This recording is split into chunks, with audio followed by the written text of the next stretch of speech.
So how does that translate? Really, what does the successful pharmacy look like? So we said they're doing curbside or delivery, period. Yep. What else do they look like? I think they find a way to engage their patients through texting, through, phone calls before things are ready. A lot of, when you come and everything's ready to go without having any kind of weird misses, and you can have all of your over-the-counter meds, that it changes how the efficiency changes how you feel about that interaction. Yeah, one of the things I worry with some of the stuff we're doing is, are we just preparing our customers for an Amazon experience? But, I talked to a pharmacist the other day, and he had talked to his girl doing sync, and he said, two-way texting is taking off. You can be personal with a more an asynchronous type texting experience that Amazon's never going to do.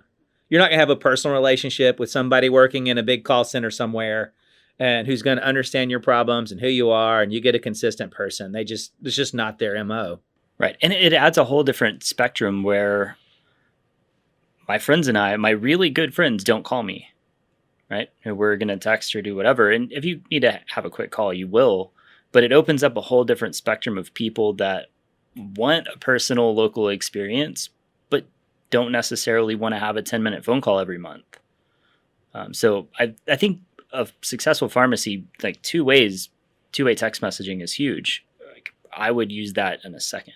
Yeah, I try to think about, is there another industry where that's going on today, where you're getting kind of personal two-way texting, and there really isn't, right? Do y'all have any experiences where you're experiencing work with a business where it's more of a personal texting? The only time I've ever seen that was probably in like a car dealership, right? Where you're getting your car fixed or something. And there was this really cool experience around this video of, hey, John, I'm the technician with your car and I'm fixing it. This is what's wrong. And they're literally walking the camera over there and going, this is what's wrong, and cool, sign here to sign off on the job and things like that. That's probably more sophisticated experience, but that's the only type of other business I've been able to like locally two-way communicate with a text format. And it was all text. It was SMS.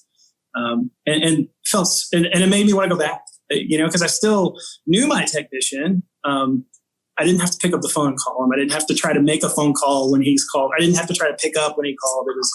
We could asynchronous get to each other when we could. It's a great experience. Yeah, I had the same with my car dealership, and it's really great because it never fails. Your car's in the shop during business hours when you can't necessarily get away and take a 10-minute phone call, but you can text whenever you've got a few seconds back and forth. And I still remember, working retail pharmacy behind the counter is just the phone all the time, ringing. After 12 hours of that, you're probably not as personable on the phone as you were when you started. Right. But that emotion can't necessarily, you can hide behind that with text, and you can sound chipper even after you've worked a really long, hard day. So I think it gives you an extra layer of personality and, kind of customized experience that it's expected now.